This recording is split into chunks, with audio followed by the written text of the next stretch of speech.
Well, welcome back. Turns out that Diggory and Polly are going to be able to visit different worlds. I don't know about you, but that seems awfully adventurous to me. I don't know if I would be that adventurous, but it wouldn't be a story otherwise, so it's... And this is the story of how all the rest of the stories in Narnia come to be. So I guess it's a good thing that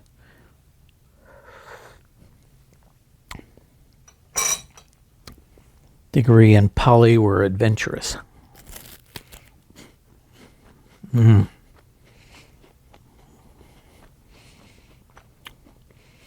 I found some of the wafers again.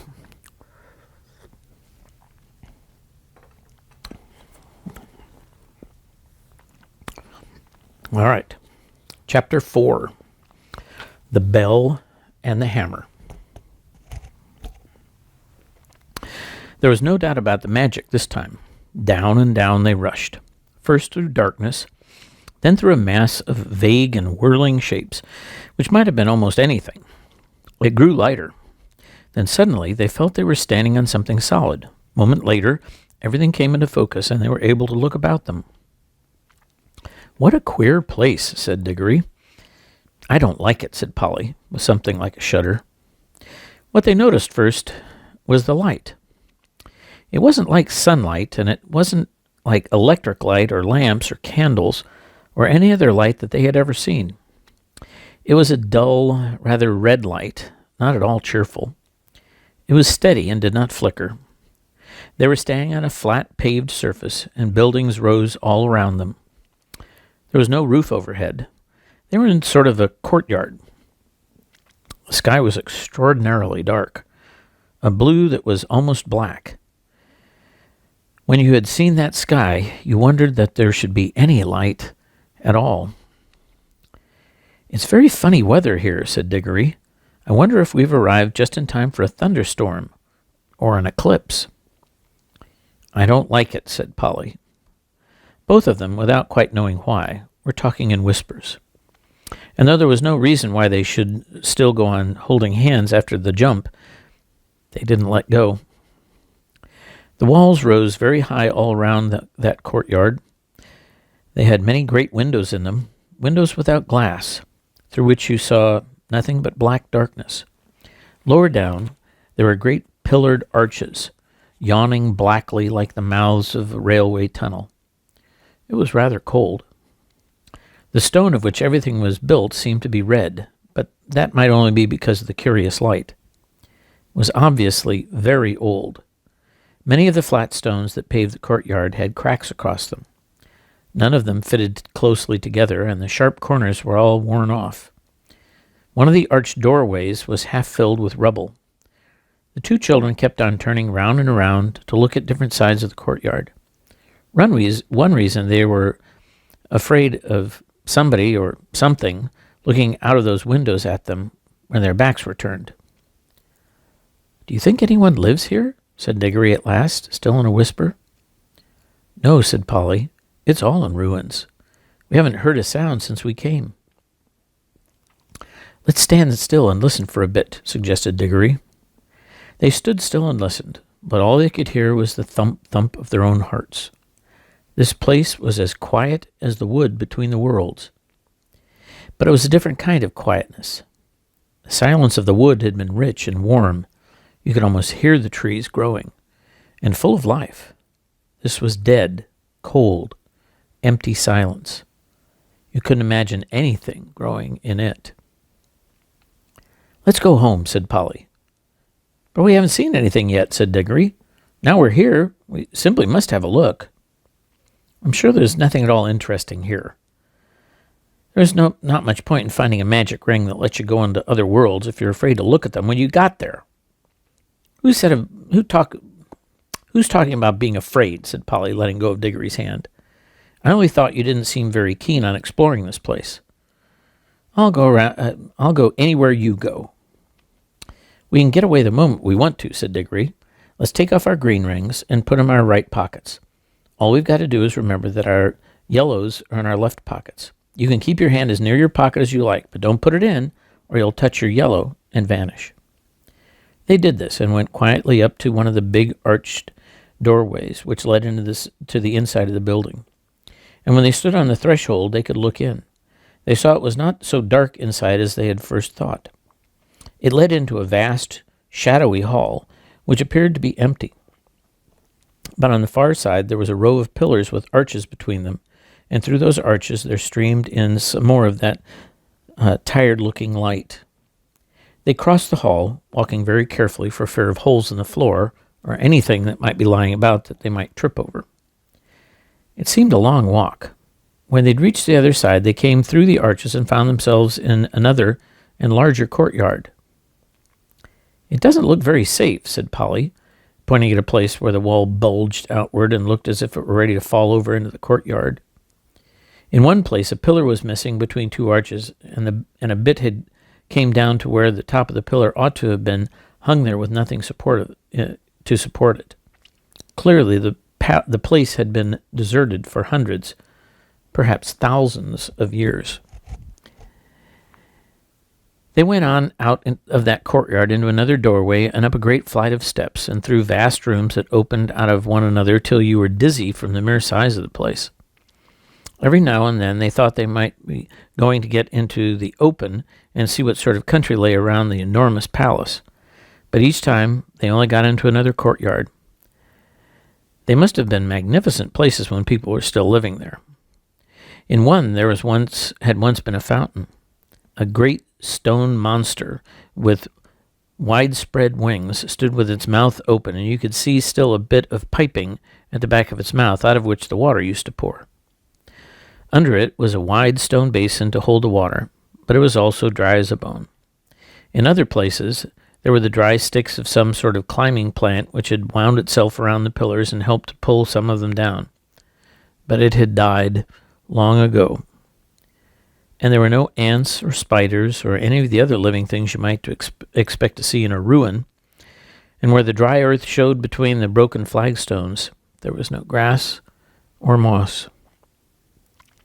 It was all so dreary and all so much the same that even Diggory was thinking they had better put on their yellow rings and get back to the warm, green, living forest in the in-between place, when they came to two huge doors with some metal that might possibly be gold. One stood a little ajar, so of course they went in to look. Both started back and drew a long breath, for here at last was something worth seeing. For a second they thought the room was full of people, hundreds of people, all seated and all perfectly still. Polly and Diggory, as you may guess, stood perfectly still themselves for a good long time looking in. But presently they decided that what they were looking at could not be real people. There was not a movement nor the sound of a breath among them all. They were all the most wonderful waxworks you ever saw. This time Polly took the lead. There was something in this room which interested her more than it interested Diggory. All the figures were wearing magnificent clothes. If you were interested in clothes at all, you could hardly help going in to see them closer. The blaze of their colors made the room look not exactly cheerful, but at any rate rich and majestic, after all the dust and emptiness of the others. It had more windows, too, and was a good deal lighter. I can hardly describe the clothes. The figures were all robed and had crowns on their heads. The robes were of crimson and silvery gray and deep purple and vivid green. There were patterns and pictures of flowers and strange beasts and needlework all over them. Precious stones of astonishing size and brightness started from their crowns and hung in the chains around their necks and peeped out from all the places where anything was fastened. "Why haven't all these clothes rotted away long ago?" asked Polly. "Magic," whispered Diggory. "Can't you feel it? I bet this whole room is just stiff with enchantments. I could feel it the moment we came in." "Any one of these dresses would cost hundreds of pounds," said Polly. But Diggory was far more interested in the faces, and indeed, these were well worth looking at. The people sat in their stone chairs on each side of the room, and the floor was left free down the middle. You could walk down and look at the faces in turn. "They're nice people, I think," said Diggory. Polly nodded. All the faces they could see were certainly nice. Both the men and the women looked kind and wise. They seemed to come from a handsome race. But after the children had gone a few steps down the room, they came to faces that looked a little different. These were very solemn faces. You felt you had to mind your P's and Q's if you met living people who looked like that. When they'd gone a little further, they found themselves on faces they didn't like. This was in the middle of the room. The faces here looked very strong and proud and happy, but they looked cruel. A little further on, they looked crueler. Further on again, they were still cruel, but no longer looked happy. They were even despairing faces, as if the people they belonged to had done dreadful things and suffered dreadful things. The last figure was the most interesting, a woman even more richly dressed than the others, very tall, but every figure in that room was taller than the people of our world, with a look of such fierceness and pride that it took your breath away. Yet she was beautiful, too. Years afterwards, when he was an old man, Diggory said he had never seen in all his life a woman so beautiful. It is only fair to add that Polly always said that she couldn't see anything specially beautiful about her.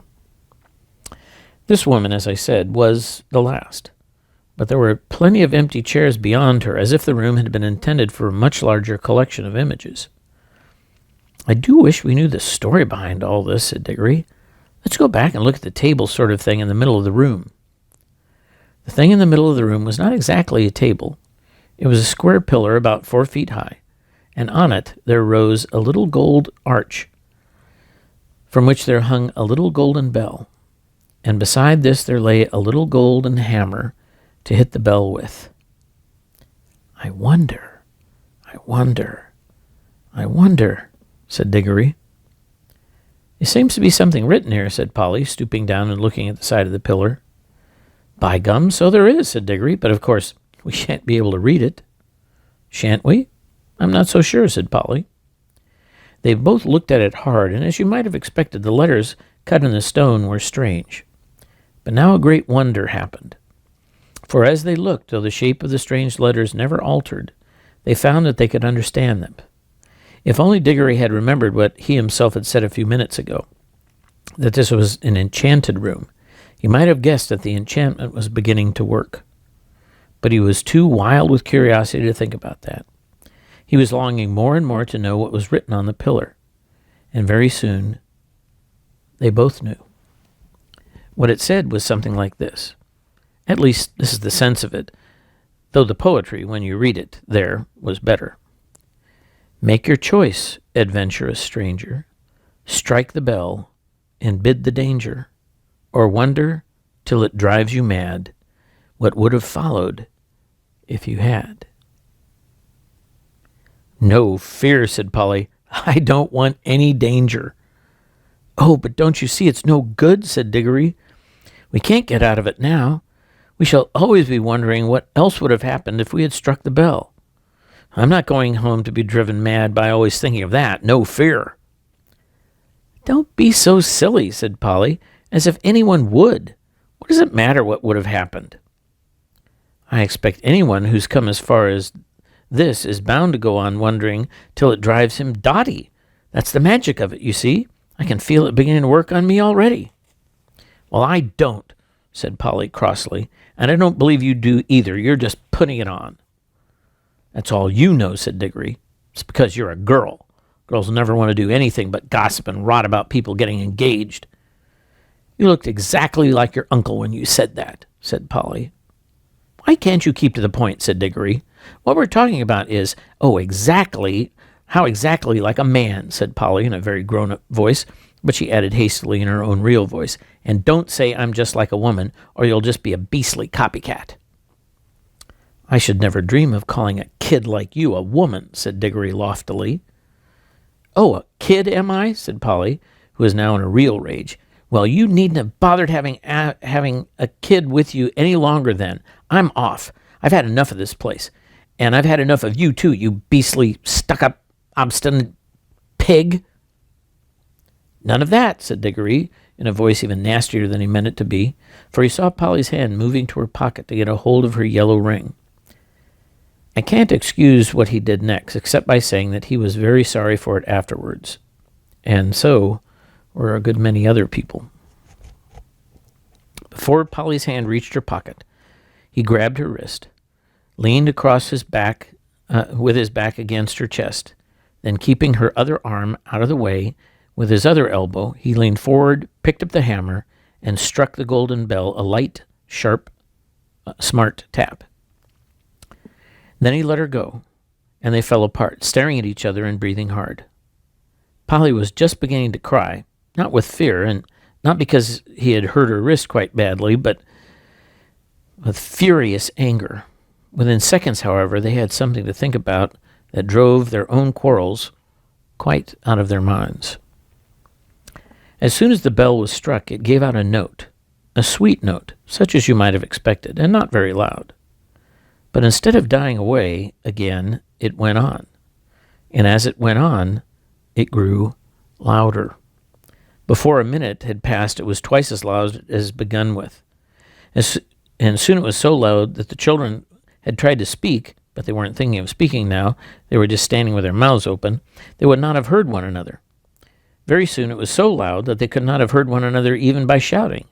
And still it grew, all on one note, a continuous sweet sound, though the sweetness had something horrible about it, till all the air in that great room was throbbing with it, and they could feel the stone floor trembling under their feet.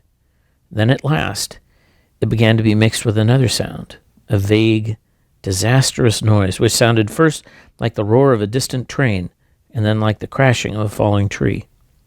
They heard something like great weights falling. Finally, with a sudden rush and thunder, and a shake that nearly flung them off their feet, about a quarter of the roof at the end of the room fell in.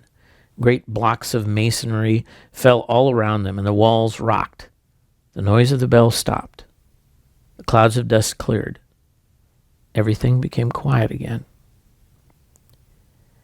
It was never found out whether the fall of the roof was due to magic, or whether that unbearably loud sound from the bell had just happened to strike the note, which was more than those crumbling walls could stand. "There, I hope you're satisfied now," panted Polly. "Well, it's all over anyway," said Diggory. And they both thought it was. But they had never been more mistaken in their lives.